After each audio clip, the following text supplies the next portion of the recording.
All right, welcome everybody. You want to find your seats. We're going to get started.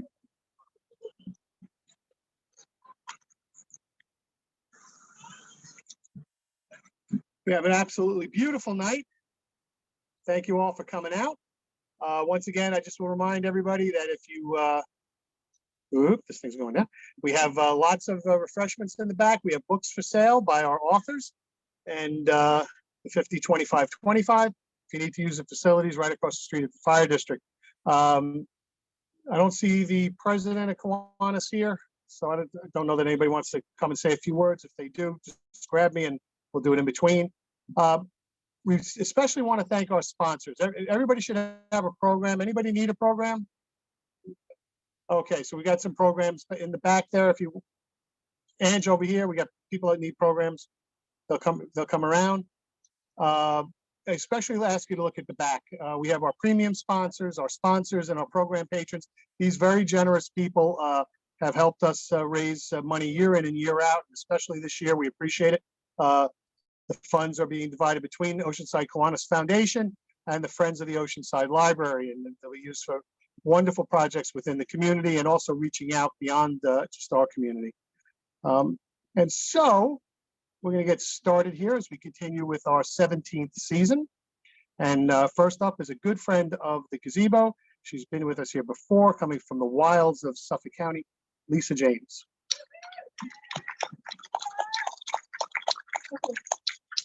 Come on. All right.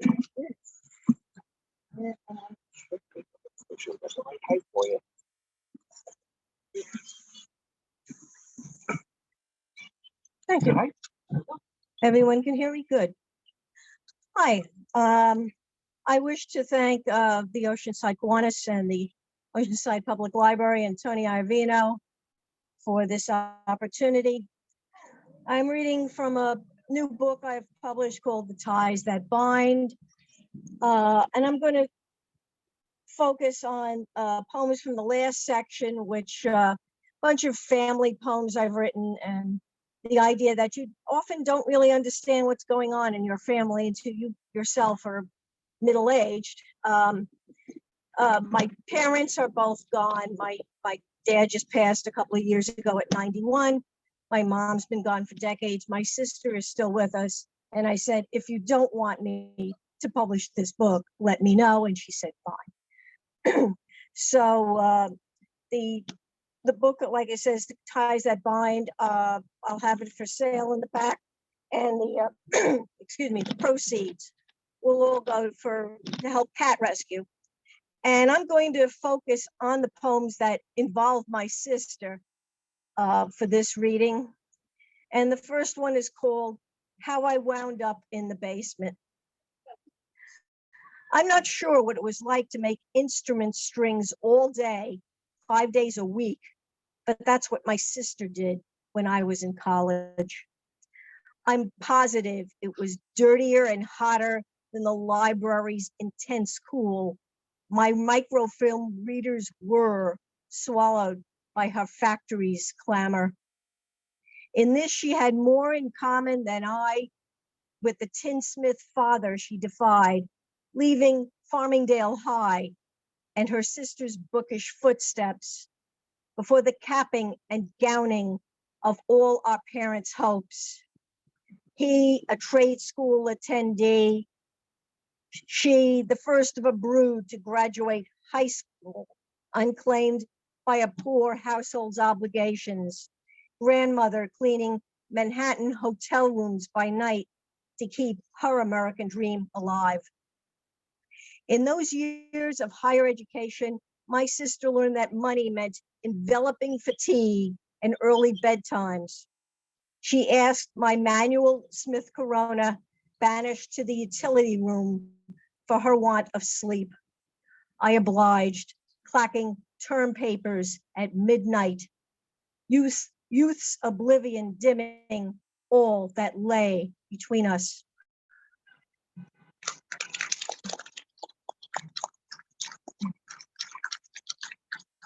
My father retired out to Las Vegas, And after my mom passed and after his second wife passed, he was out alone. So I spent a number of Christmases, because my sister had kids, I did not, spent a number of Christmases going out there to spend time with him. And this is called Christmas Day 2017. We are touring light-filled San Diego, my father and I, his gift to me, and the last extended bus ride he'll be up to taking, though neither of us knows it then. I gape dumb-jawed as we roll past La Jolla's rocks. We stop and I clamber down to take my one and only selfie, me in the silly blue, white-capped Pacific, the West Coast's crown. It's a fine, clear blue morning. We haven't a clue that within the coming year, now a mere week away, Dad will be pushing past his stops on a cross-country flight, panic-edged concern for my stricken sister, holding sway over obsession with his own deepening frailties. The willed might that trip will require isn't even a glimmer in today's chill sun. This pricey little zip code's citizens crowd the seaside quay as their gaily sweatered little dogs run, conical hats and felted antlers askew, while the tide sloshes in. Only 400 miles to our north, fires fry the hillsides of LA, a warning which none of us heed, that fear and sorrow, pleasure and ease try to share the same narrow bed. Condemned by our need as time's prisoners, we encounter existence at a set pace, moment by moment, despite all our hopes and forebodings about a future whose roots none of us can fully trace. Later, at Coronado's grand old dame of a hotel, the shouts of children interlace with the waves' hammered roar upon the rocks. I let the cold brine slip past my fingers while on the terrace my father naps, requiring no more than a warm spot in the evening glow. So the day passes, but this memory lingers.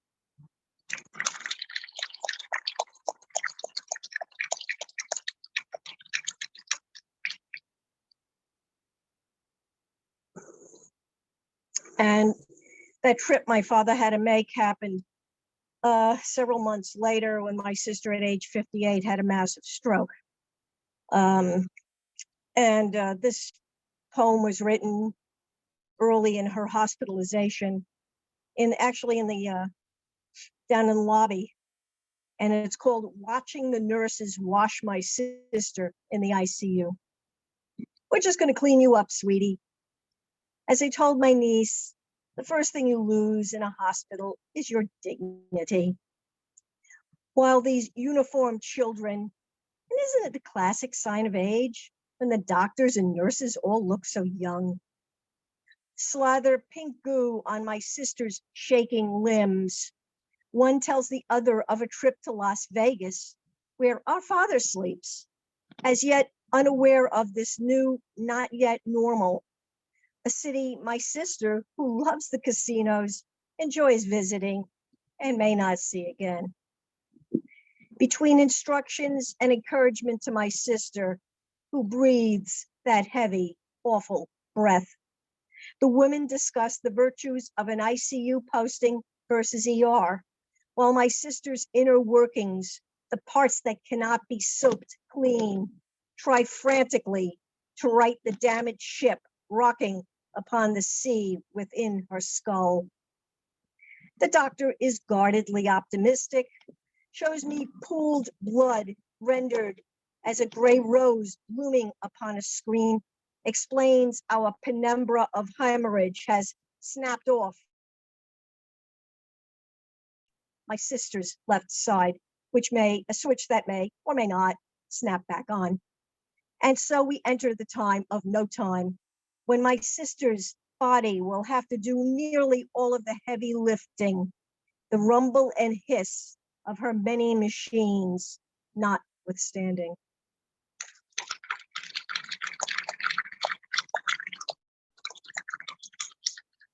My sister has made a remarkable recovery, all things considered. Still has significant deficits, but goes to physical therapy, and she says she wants to walk without a cane at some point. So God bless her. And thank you. And we have always loved to play cards, first with my mom and then the two of us. So this last poem I'll be reading is called Rummy. The shuffle and cut are still the same as when mom dealt the 7-card hands, 500 points a space for bonds of which blood rarely spoke. Now you and I, deep into our own lives, still find fortune to suit in a 3-ace lay, the score not mattering more than the genetic deal we continuously play. Thank you so much.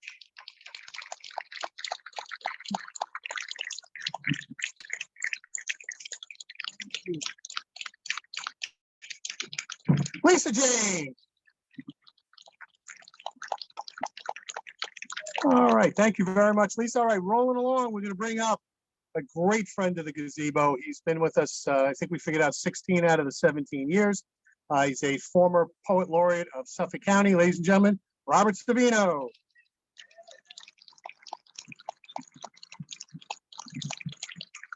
I think I got that.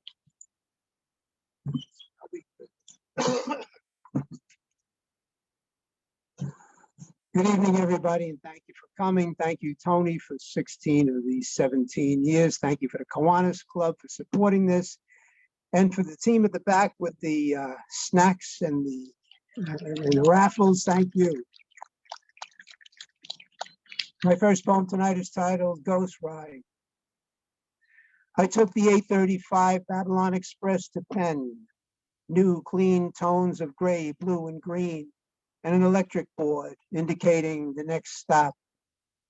Nothing like the 609 Express I traveled 5 days a week for years before 9/11, with only a hope for air conditioning, when the conductor would call out the next stop if he wasn't distracted by some blonde's bare, slender legs.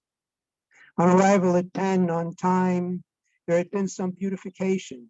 The mariachi band played the didgeridoo next to McDonald's, and the nun with the basket still sits outside the subway entrance on Thursdays.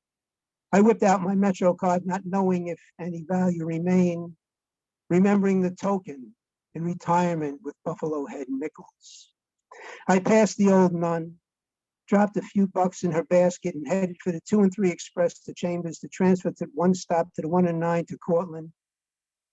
It was then I clearly remembered what happened, and stopped still, tracked back to the other side of Penn, and took the E train as an alternate, exiting into emptiness, many of those whose tracks I've crossed, waiting on the other side.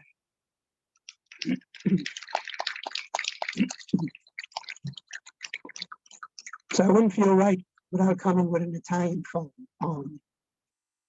So there's 2 words in here, uva for grape and oliva for olive. And the title is Il Capo e Produttore, for the boss and producer. He was a boss of his family. His name ended in a vowel. He was labeled gangster, that misguided Italian stigma. And it's no wonder people thought that way. The house was well guarded on each side by homes of his 2 sons, and blocked from the street view by a thick orchard of trees and intertwined vines. There were rumors he was a tough old school boss, making his way to the top, squashing the Uva family under his feet, and eliminating the Oliva family problems after bitter beginnings, pressing them into submission. He feared nothing but the Forza della Fortuna, the forces of fortune, which appear without warning, a warhorse of destruction, able to snap branches that reach back to roots, able to uproot the foredestiny of his garden. It was just business, and business was salubrious. He was a humble man, nothing more than a produttore di vino e olio d'oliva, a producer of wine and olive oil.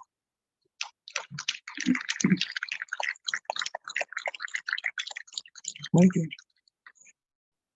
The soil of salvation. Sometimes I walk in shadows of the past, someplace I know from storybooks, snakes and apple trees, fig leaves of beginning's end. I'd rather be somewhere else, anywhere else, and offer forgiveness, like the backyard garden. Creatures I don't know who don't know me gather around the statue of St. Francis peacefully, as if they could hear him speak to a flock of birds in the maple tree.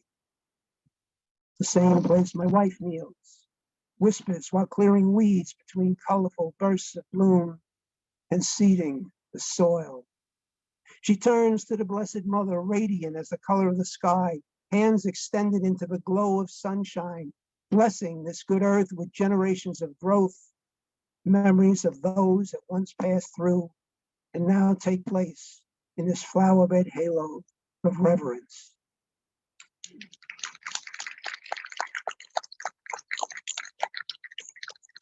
And this one I wrote for my youngest granddaughter, through a granddaughter's eyes for Jacinda.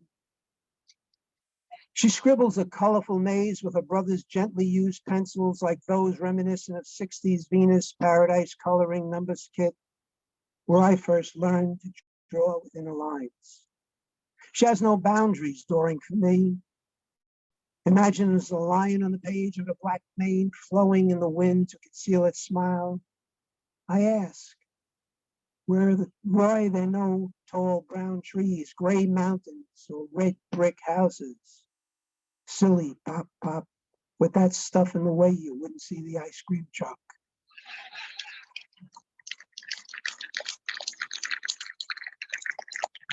Okay, this is a baseball fan. Any baseball fans out there? All right, Brooklyn Dodgers, 1951. This is for you. Poet in the outfield. Emerson penned the shot in the first inning of the Revolutionary War. Though it comes hard and fast in the radio blast during the Korean War. In the ninth inning of a tie-breaking battle at the Polo Grounds. The battle of big guns, aces firing off rockets. Reese and Robinson drew first blood. Thompson sacrificed even the score.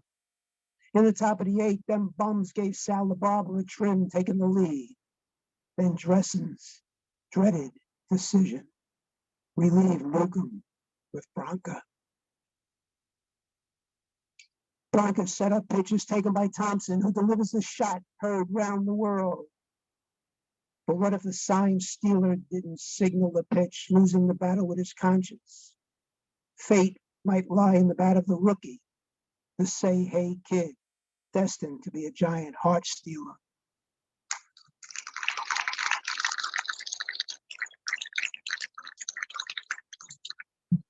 Bluebird. Young bluebird perched on a brittle branch.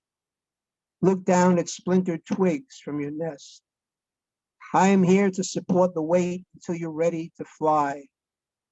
There's no one here to help but me. I've been out on a limb before and know the heartbreak of separation, waiting to soar from tender hands with trepidation. Believe in your heart as it chooses to wander, wrestle with doubt, heavy on wings, through whispers of ghostly clouds where only spirits know the secrets. Seasons will change like the restlessness of absence, and faces of your muse in glowing light will remind you of a time once balanced.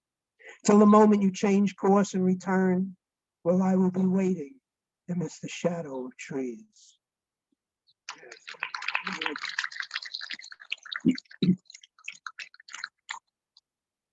Departure of daylight. This was a reading at Hofstra University that I went to. Departure of daylight. Clock spring ahead, still light at 7 p.m. I was the last to arrive, unusual for me. Not because I couldn't find the building. It soars above the others, as Donna Laxon did the first time we met at the Vanderbilt Museum reading poetry in the early 1990s. It was time searching for a parking spot, not reserved for someone other than me. But once the poetry began, the crowd was held hostage. Silence embraced the words of Rita Monte, creating a bridge from her Italian heart to the American mainland. At the end, there was no longer light outside.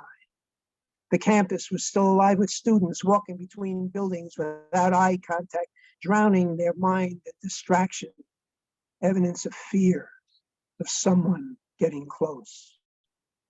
It might be a professor or a fellow collegiate, or one masked in metaphoric lunacy. News scrolls are filled with campus crimes. Those times are not from years of classic lullabies.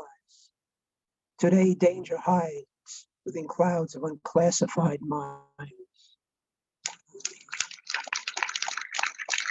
All right, I'm going to close with this one. It's titled Bricks in the Backyard, and I wrote it for my mother. So strange that old wheelbarrow holds so many family memories and fingerprints of splintered handles and years of concrete crust. Mother once pushed it full of bricks while I was in the womb, from curbside to grandfather's fresh poured foundation, balancing the load on one rubber wheel. How could those same Saturday weather hands roll Sunday sirloin into globes of perfection, pat my baby bottom with talc so softly? And how did I know upon coming of age that each row of rotating bricks would depend on the spread of my trowel? It was the wheelbarrow, cement mixing with tears of pride, overflowing. Thank you.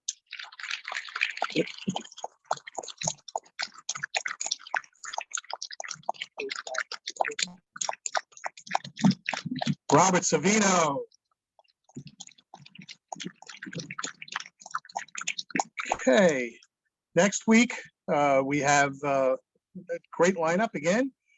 J.R. Turk, our Suffolk County Poet Laureate Deborah Hauser, Shanice Cruz, M.T. Paridi, and Ann Cohen. So we have a nice lineup again next week. We hope you can join us. So coming up to the stage now is the first time that she's been with us, but she comes very heralded. Okay, I'm told I'm going to be blown away. I don't want to set the bar too high. I have been told that she is, no. Ladies and gentlemen, Mary Phillips.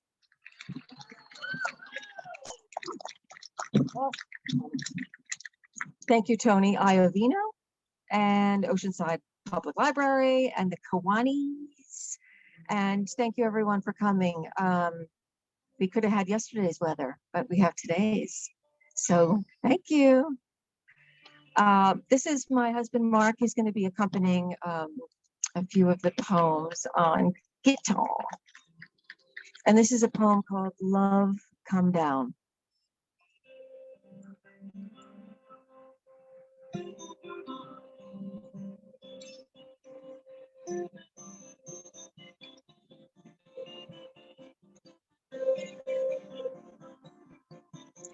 We lay upon the grass under the stars. Above us, the evening sky was dark and clear. Behold, a shooting star.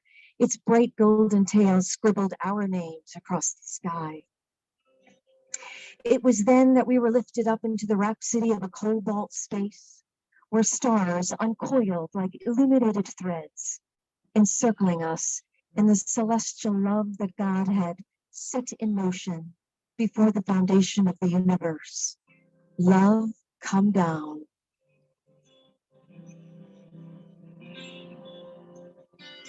The stars watched on, some flickering, some exploding, sprinkling flakes of light as sweet music played, familiar in some way, yet ancient in another. And within the mist and the moonlight, we spun under nature's sweet protection, with no roof, just a watchful sky, breaking through the veiled darkness, and sensed that we were loved in an infinite way. Love come down.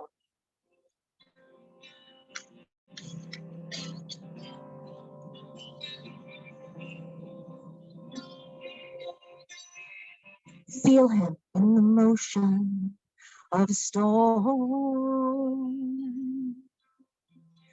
Feel him in emotion coming on. Feel him in each breath I breathe. Feel his love come down on me, down on me, down on me.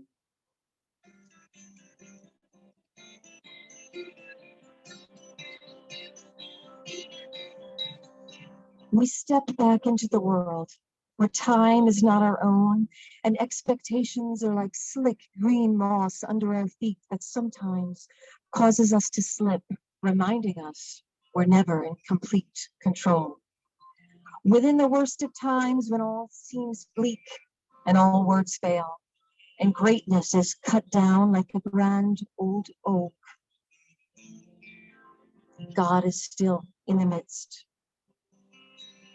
When we find ourselves alone on a deserted beach with only the raging sea before us, He is there. He is with me. My family and my friends are with me. Like the sun that spreads its rays across the surface of the earth, awakening all life and penetrating all that lies beneath, with the promise of eternity and the promise of love.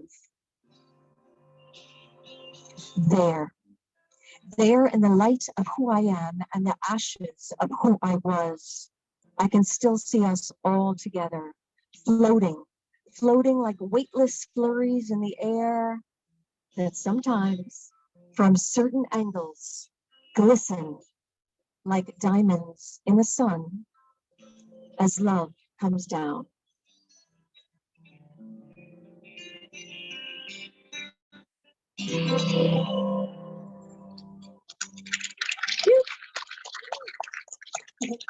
Thank you. Thank you.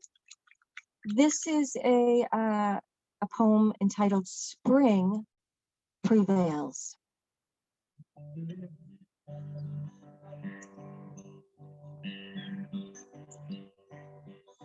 It's okay to be small, to be amongst the little things, unseen by most, treasured by the few.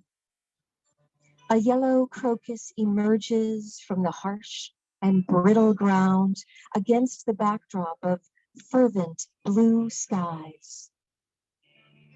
No MoMA masterpiece, no jewel or gem can compare to this tiny announcer of spring. Towering over none, resilient and bold at grasshopper height, little bearer of the truth, declaring there is hope.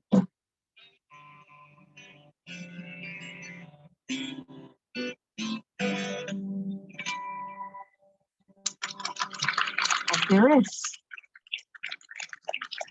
Thank you. So this is a poem / letter, and it's entitled Dear Mistakes. I guess you could say Dear Regrets, but it's called Dear Mistakes. Dear Mistakes, I didn't like you the first time we met, and nothing has changed.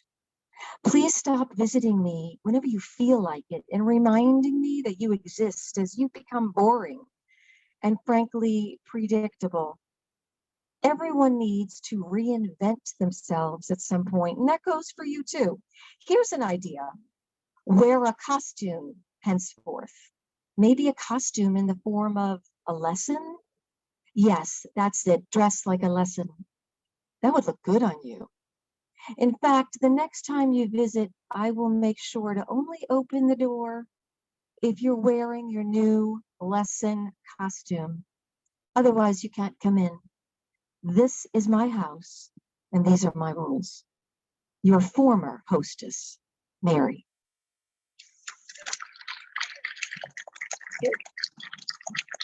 Thank you. And this is a little teeny tiny poem, and if I could find it, yes, it's called Bird. And this, I was laying in bed one Tuesday morning and kind of depressed, and just a little bird came to the window, and it just changed my whole attitude for the day. So I wrote a poem about him. It's called Bird. A sullen Tuesday morning, awoken by a bird, a sparrow there upon the sill who spoke no single word, yet brought a sense of happiness I can't fully describe, that simple joy of flight within that's glad to be alive. So quick a visitation, grateful in just seeing. Oh, how I wish he'd build his nest deep within my being.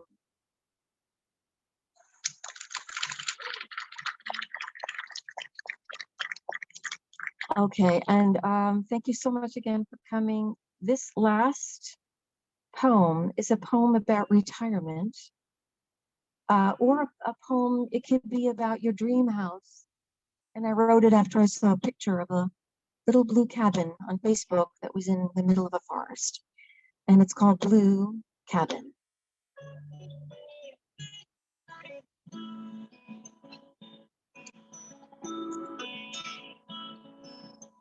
Oh, little blue cabin in the woods,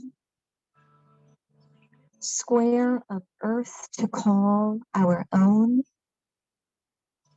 surrounded by slim, tall trees. We'll make that place our home. The autumn leaves will be our guests. Sweet songs from birds, our muse. But honking cars and traffic jams and tight schedules we'll lose.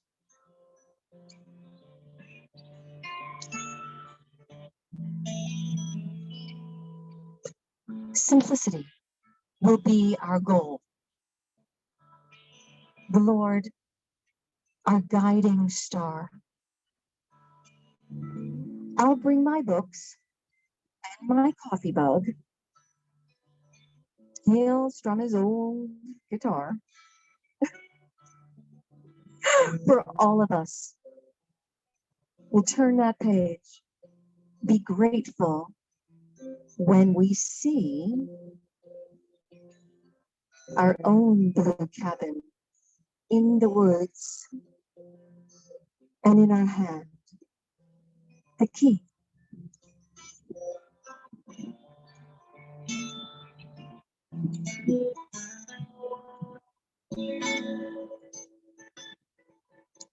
Thank you so much. Thank you.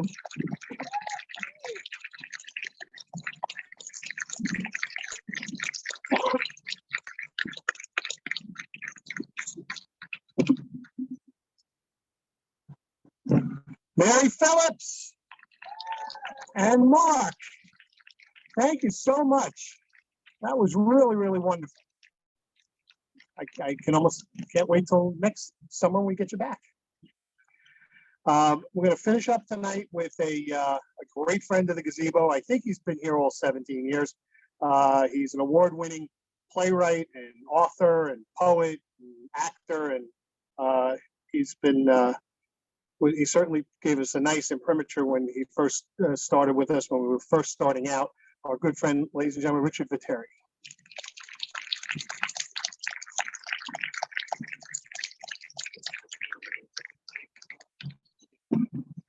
Yeah, that's great. Thanks, Tony. This is always wonderful to read here. And, you know, it's been said already, Tony is terrific. By the way, I'm on strike. And I'll give you, now that I have an audience, I'll give you guys, I was a strike captain, but I got worn out. I have a movie streaming on Amazon called The Marriage Fool with Walter Matthau, Cal Burnett, and John Stamos. It was I sold the play to CBS. I wrote the teleplay. It was the highest rated CBS movie ever. And, you know, I got paid to write it. The money was really good. And then the first time it aired, I got $25,000 check in the mail. Second time it aired, I got a $15,000 check in the mail because that was the Writers Guild deal. It's been running on Amazon for 6 months on 9 platforms. I just got a residual check of $175. That's why we're on strike. That's why SAG is on strike. Okay, that's the good news. No, have a new novel coming out. This is where you have to promote everything. Called "She's Not There." For all you writers out there, I did like 2 drafts about 2 years ago. Picked it up and read it and said, "This is awful. I can't finish this." And then, like, probably in some kind of days, I then pick it up like 6 months later and read it and go, "Who rewrote this? It's really good." I'm not kidding. So the first publisher I sent it to loved it, and it's a coming of age story set in 1965 in Saugerties, upstate New York. I spent like maybe a summer there. I had relatives up there. So it's called "She's Not There." The Zombies song. You guys remember the Zombies? Yeah, that's what inspired it. I don't want to put it here. Don't let me forget. These are edits. Then. Okay, I guess some poetry, right? So most of these poems I wrote when everybody was in high school, I feel. But I really enjoy reading them here. This one is called "The Romance of Betty Boop." What do I do with you, Betty Boop? Do I take you to the movies or the park? Ride down to the beach after dark? Do I tell you how I long for romance and how love only happens by circumstance? Do I smooth back those short, funny curls so different from all the other girls? Do I buy you a new dress, make you a star? Carve "I love you" in the neighborhood bar? Pretend you are a princess from the past who has found her prince at long last? Olive oil had her Popeye. She knew what was essential, not spiked heels or perfect lips, but a can of spinach with potential. What do I do for you, Betty Boop? You and me and you, boo boopy doo.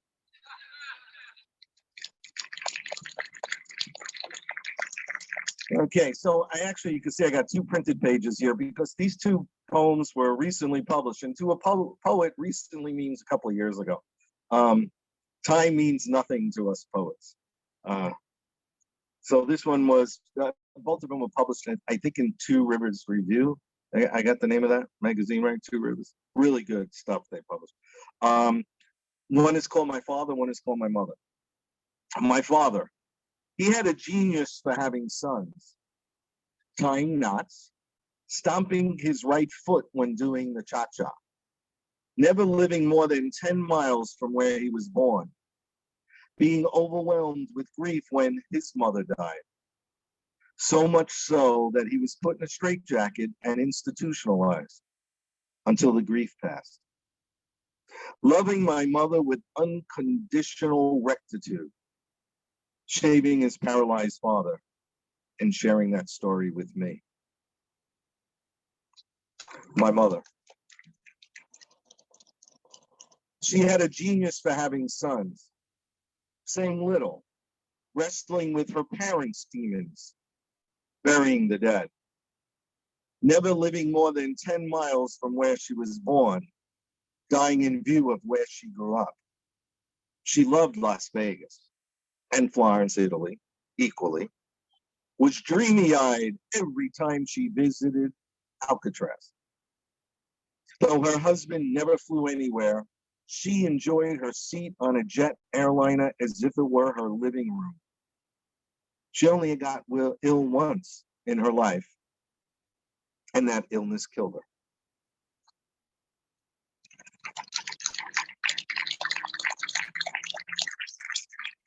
I always like reading this one.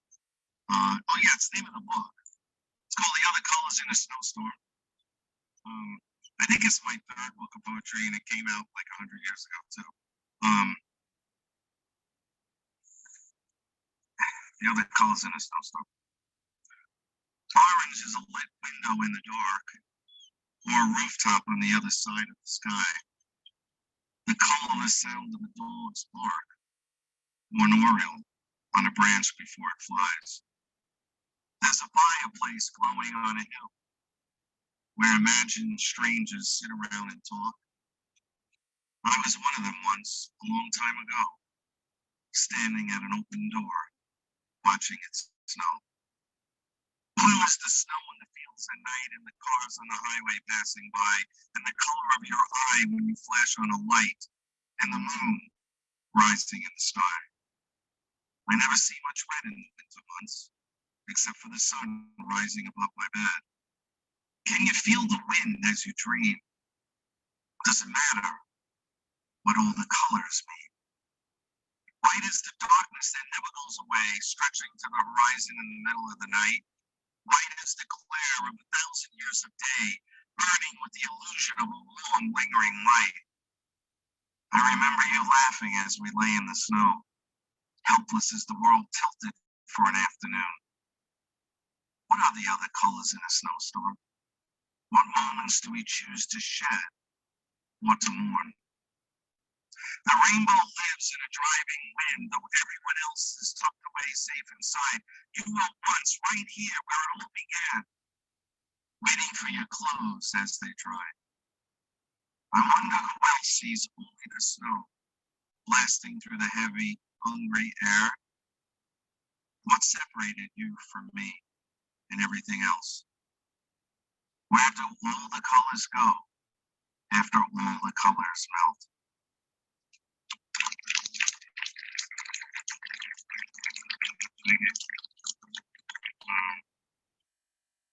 Okay, I think I'll read this one too, because I read this every year. So it's not like a father-mother theme, but so there's two sides to every story. There's two sides to every story. Here's mine. When I was 5 years old, he was tall, handsome, and easygoing. When I was 7, he had batting practice every Saturday for the Little League baseball team to protect me from the coach's son, who was a bully. When I was 11, he broke through the rules and brought me hamburgers in the hospital, sneaking into my room in the dead of the night with a wild, courageous smile on his face. When he was 13, he pushed me to get up and dance with grown women to help me fight my shyness. When I was 17, he cursed my drinking, calling me a bum, telling me my long hair was stupid, and that my need to write would never get me anywhere. You'll die sitting in front of the TV, I yelled at him. Once when I was 19. He cried when I moved out. When I was 20, he wondered what was wrong with me, that my life didn't make any sense to him. When are you going to get married? He constantly asked me. Then told me he felt sorry for any woman I was with. When I was 33, he wondered why I was so insecure and why I couldn't get close to any one woman, then asked me if I was a homosexual. When he was 60, he asked me, how was I capable of doing all the things I did? He was impressed with my mind for politics, people, my theater acting, the women in my life. But he called my writing cold and told me that if he wrote, his writing would be warm and sensitive. When he was 70 and dying of cancer, he stared at my strong, healthy body, never saying a word. No one will come to my wake, he told my mother. I made sure everyone I knew stood at his grave at his funeral. Here's his. I was his firstborn, and he cherished me.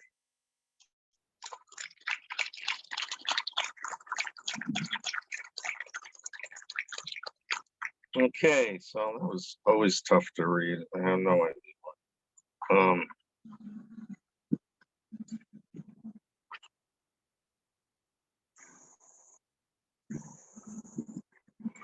I'm staying on this theme of parents for some reason.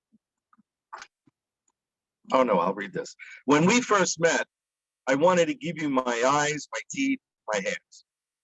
I asked you to wear my fingers and learn my voice and memorize how my lips were shaped when silent. So you wore my eyes and my hands, and you found some reason to memorize my lips and learned what my voice sounded like without my fingers and my teeth. But when you left, You never gave any of it back. I hear you still wear my fingers in my eyes, my teeth in my hands. Are you a cannibal? Or is there something religious going on here?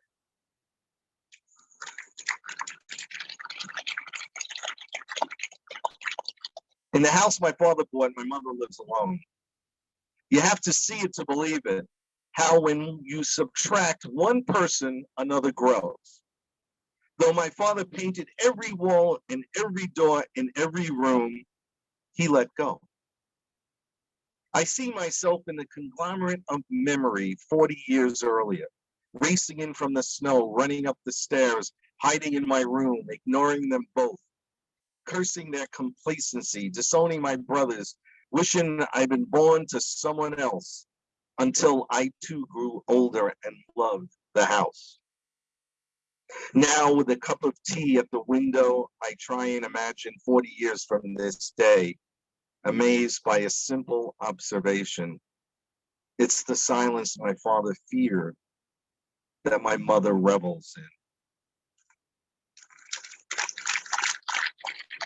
in. Okay, and I'm gonna finish it off. I don't see Tony, but yeah.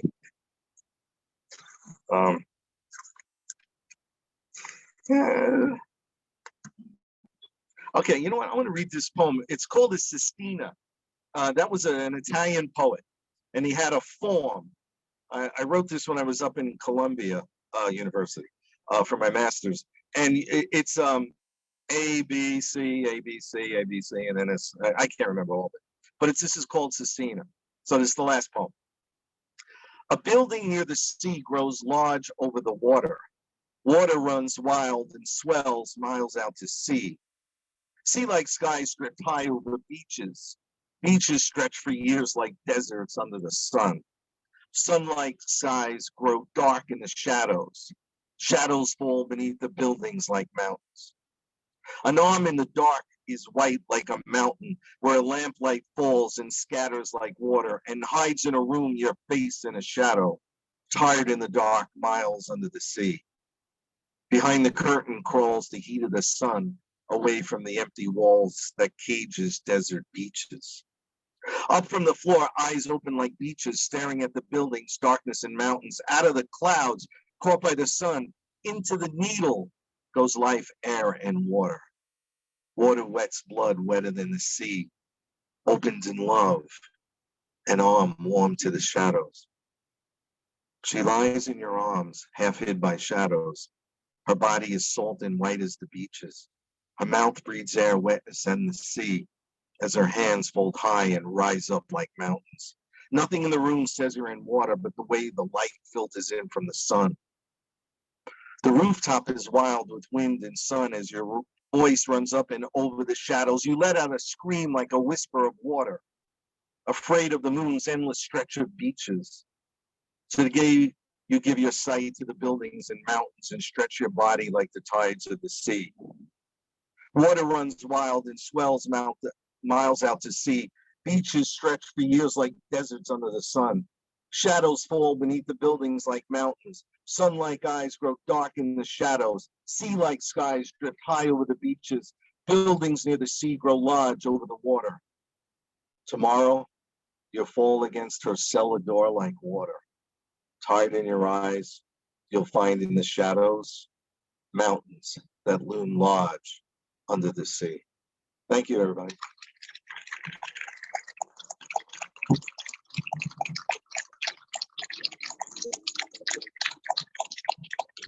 Richard Vetere. All right, let's hear it for all 5 of our readers tonight. A great night, right? Beautiful weather, nice breeze.